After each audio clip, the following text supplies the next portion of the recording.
je suis Marilyn Bourdin, artiste plasticienne de France, de la région de Paris. Je remercie tous les spectateurs égyptiens qui regardent la Channel 7 de cette émission World Gallery, mais aussi tous les amateurs d'art. Grâce à cette émission, je vais pouvoir vous présenter mes peintures, mon atelier, ma façon d'être et ce que je souhaite exprimer dans mon art. J'espère que vous aimerez partager ce moment avec moi.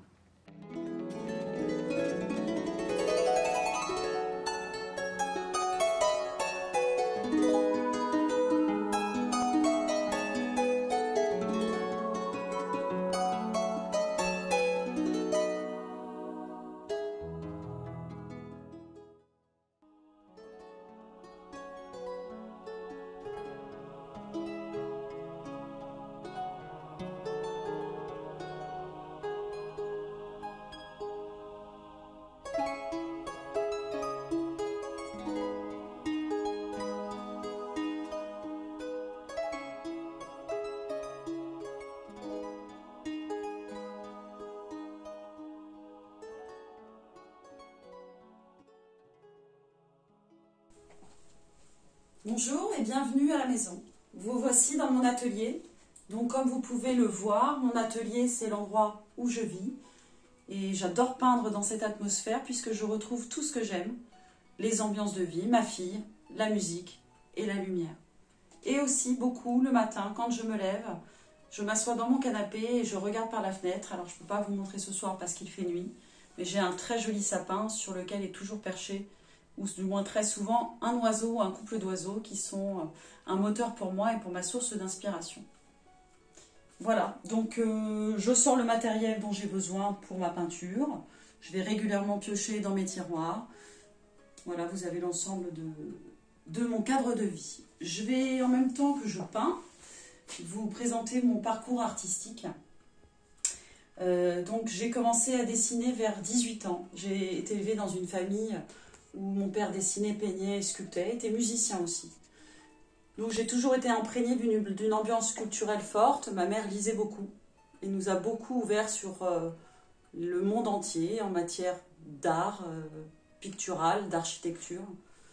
Et tous ces univers qui m'ont été offerts quand j'étais petite ont résonné en grandissant et quand je fus jeune adulte. Donc vers 18 ans, j'ai commencé à prendre des cours de dessin, timide, puis j'ai commencé les expositions.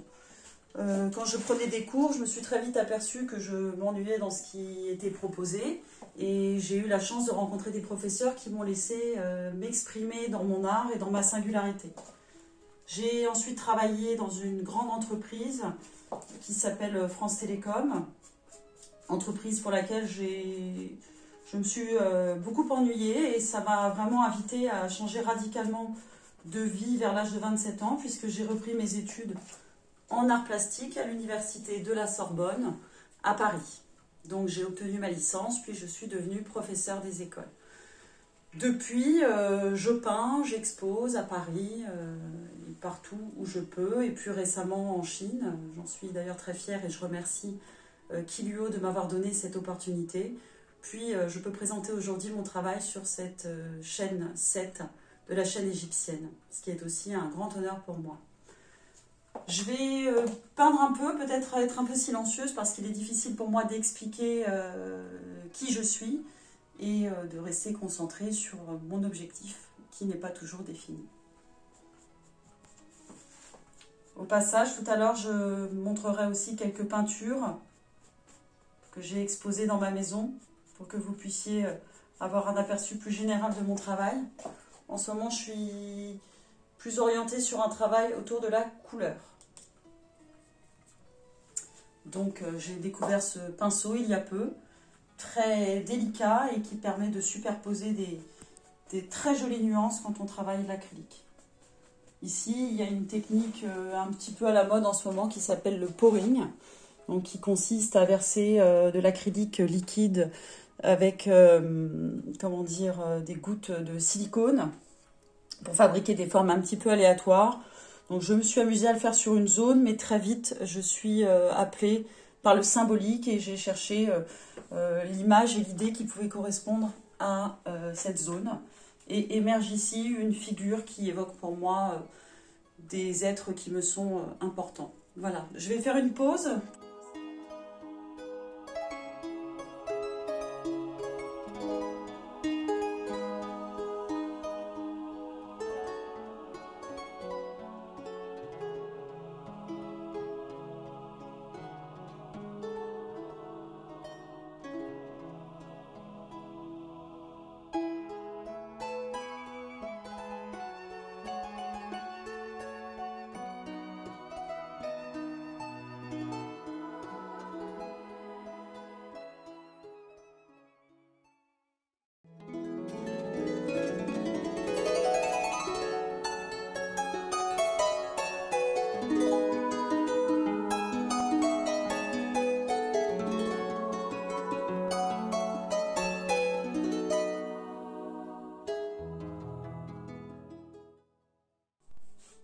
Voilà, je vous ai parlé d'oiseaux tout à l'heure.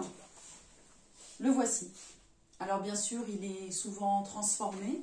Et ici, il siège sur un piano. Ce tableau s'intitule Paradis. Donc là, on voit une composition faite à l'acrylique avec des feuilles d'or et qui met en scène un symbolisme porté sur des pensées qui sont liées à des êtres qui ont disparu et pour lesquels j'ai de très douces pensées. Donc on a une vue du ciel, comme une vue du paradis, avec en dessous une ville, et de cette ville émane beaucoup de richesses, et cet oiseau, qui est une sorte d'ange gardien, porte un bijou qu'il a dans son bec, élégamment. Voilà, voilà pour mon dernier. Je vais également vous présenter un autre tableau que j'ai réalisé parce que j'ai eu la chance d'être contactée par Georges Mourel, du ministère de la Culture de Buenos Aires. Donc ça, c'était un projet artistique. Je vais le poser parce qu'il est un peu plus lourd. Ça, c'est un projet artistique qui s'est réalisé sur 7 jours. Il fallait tous les jours se filmer en train d'œuvrer sur son travail. Donc, je l'avais commencé un petit peu avant, mais j'ai réussi à le finir à temps. Et il est dans la même thématique que le tableau que je vous ai présenté juste avant. Alors voilà. Ici, un homme qui joue du piano aussi. Et une femme mystérieuse derrière une chaise.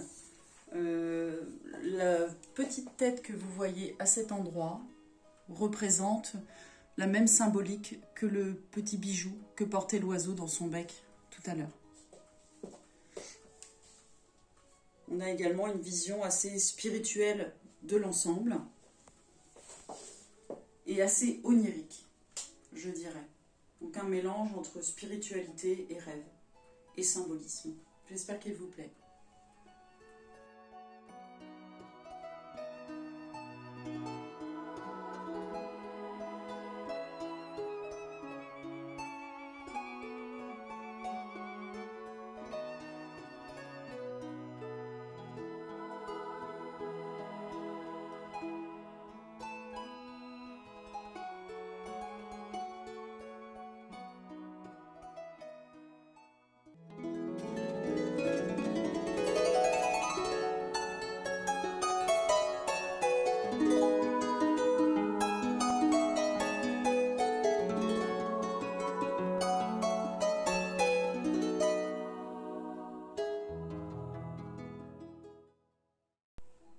Je vous présente ici un tableau qui s'appelle Tranquillement double et qui est une composition avec des matériaux qui ne sont pas forcément compatibles au départ, mais j'aime beaucoup mélanger des choses qui ne doivent pas être mélangées en théorie. Donc on trouve ici du pastel sec avec des collages, des posca et du collage, découpage. Ici est représentée une scène d'une femme qui est en fait une même personne avec son passé et son présent, avec une expression empreinte d'une douce nostalgie, puisque j'affectionne assez d'osciller entre le présent et le passé, et de faire vivre des beaux événements que j'ai eu la chance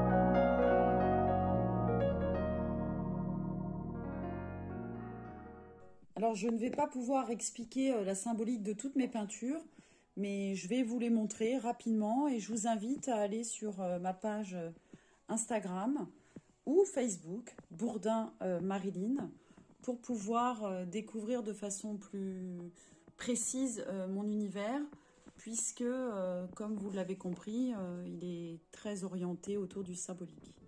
Ici, on a une série que j'appelle les sifflotins. C'est une série qui m'amuse et qui met en scène, alors excusez-moi pour les reflets, qui met en scène des personnes que j'ai rencontrées au cours de ma vie et que j'aime caricaturer avec, toujours avec bienveillance tout de même et douceur.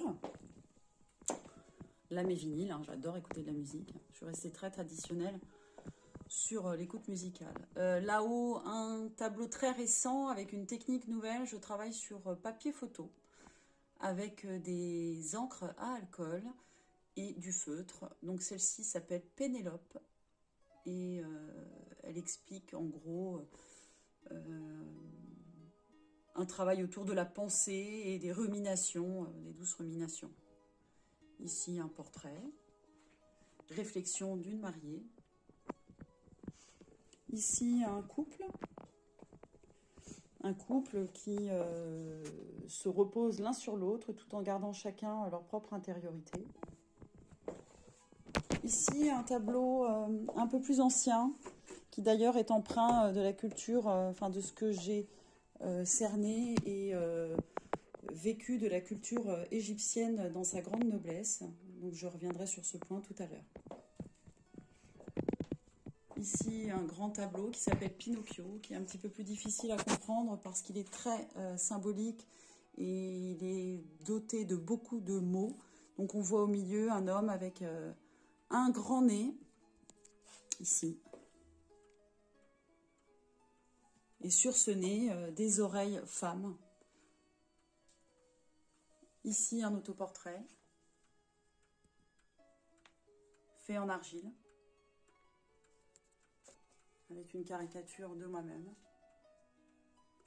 Alors le relief, pour le voir, il va falloir que je me rapproche un peu. Je bascule de profil. J'espère que vous voyez.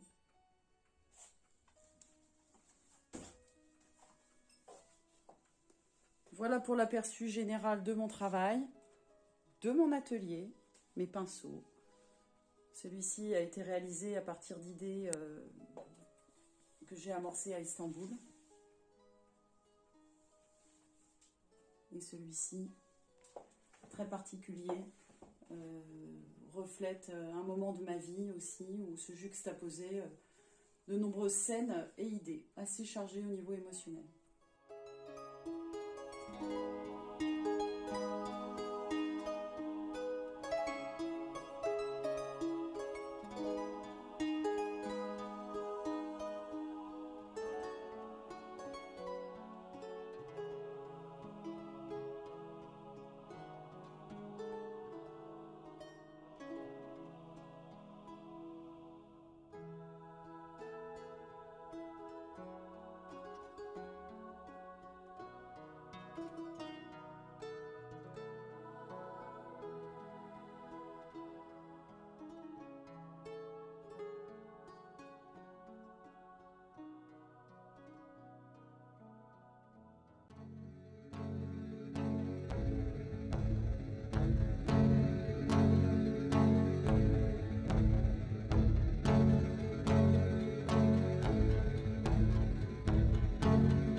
Alors j'ai oublié de vous parler de la musique, qui est aussi un berceau de mon art. J'adore me créer des ambiances qui correspondent à mes peintures. Et ça joue beaucoup sur leur dynamique. Aujourd'hui, je vais écouter ce disque-là, le livre d'or de la harpe. Puisque je crois savoir que la harpe est un des premiers instruments avec la lyre qui a été utilisé en Égypte. Donc, c'est sous cette musique que je vais pouvoir peindre.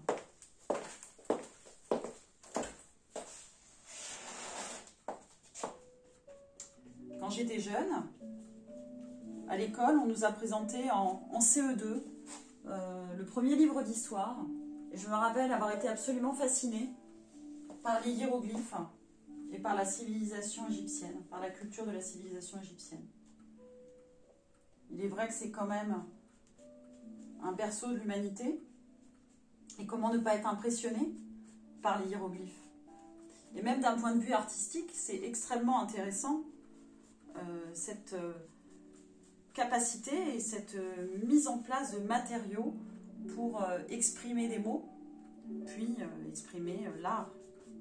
La psyché humaine est particulièrement riche dans les œuvres faites par le peuple d'Égypte. J'ai eu la chance d'avoir une mère qui était amoureuse de l'Égypte et qui m'emmenait très souvent au Louvre. J'ai certainement développé le sens du détail et de l'art aussi par son influence et surtout par l'influence des œuvres monumentales qui y sont présentées. Quand j'étais petite, l'or me fascinait beaucoup. Et d'ailleurs, récemment, je l'utilise dans mes tableaux.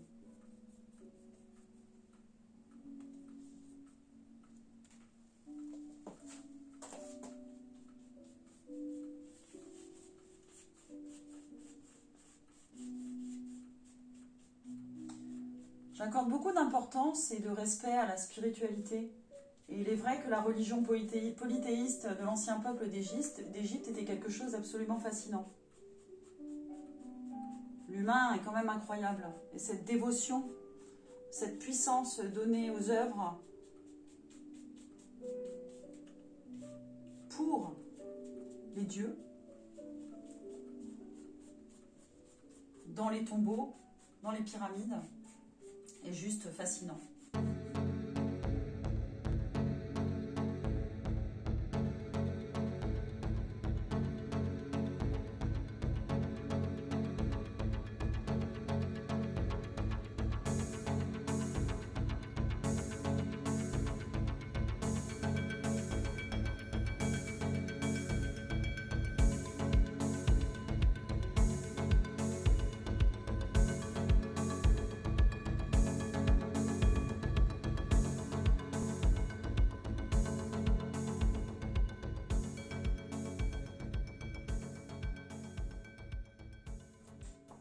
Je voulais remercier particulièrement la chaîne de m'accueillir aujourd'hui pour présenter ma démarche artistique de France.